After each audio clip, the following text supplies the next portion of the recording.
আমরা সবাই রাজা, আমরা পলাশপুর গেছি, সবাই মিলে সুকৃতি সবথেকে বেশি হেল্প করেছে। এই দাঁড়া আমারটা দেখাই। সবথেকে বেশি মানেটা কি? এই যে হাইটটা, এইটা একমাত্র আমি টেনে ধরেছিলাম, হাতগুলো লাল হয়ে গেছে। আমিও অল্প টেনেছিলাম, লাল হয়নি।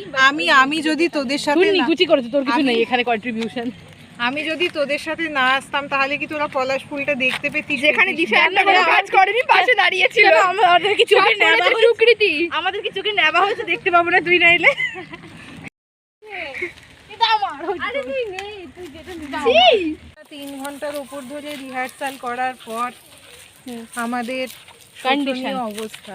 আমাকে আমার মতো থাকতে দাও, আমি নিজেকে নিজের মতো গুছিয়ে নিয়েছি। গুছিয়ে কি নিয়েছিস? আমি তো দেখতে পাচ্ছি না। আর যাই হোক, আমি 3 ঘন্টা রিহার্সালের পর একটা গানই মনে ছিল না সেটা না পাওয়াই থাক।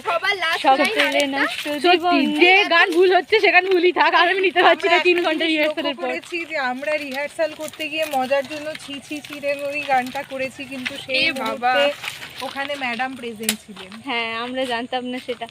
ওই গাছে পলাশ, ওয়াও, সুকৃতি পেরে দে একটা। হ্যাঁ, গাছটা ভেঙে দিস না। ওইটা ধর, ওই ডালটা। কোনটা ধরবো? ওই ডালটা। কি দারুণ লাগছে। দাও। সুলগ না? হ্যাঁ, বলো।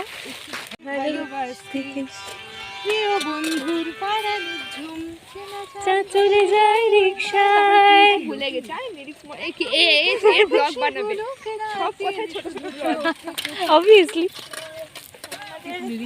Cute blogger